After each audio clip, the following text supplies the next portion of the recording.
के सोमारी कैले जइमे ससुरारी पूरा होइ तो मनावा के यार। सावन के सोमारी कैले जइमे ससुरारी पूरा होइ तो मनावा के यार।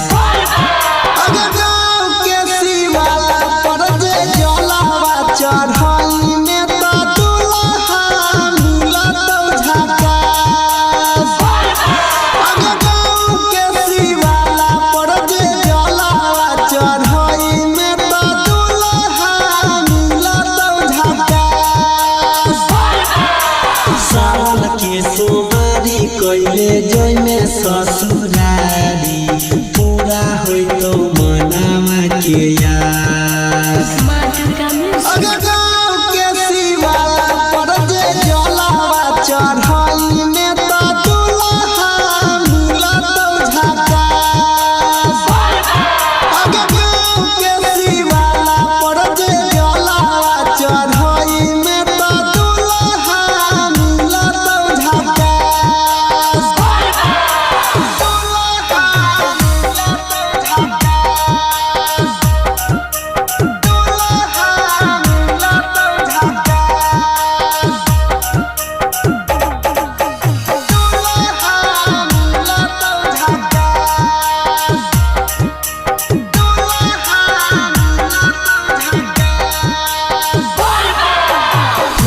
तो नजरिया बाबा भोलेनाथ गे सबके माने छै अपन खास।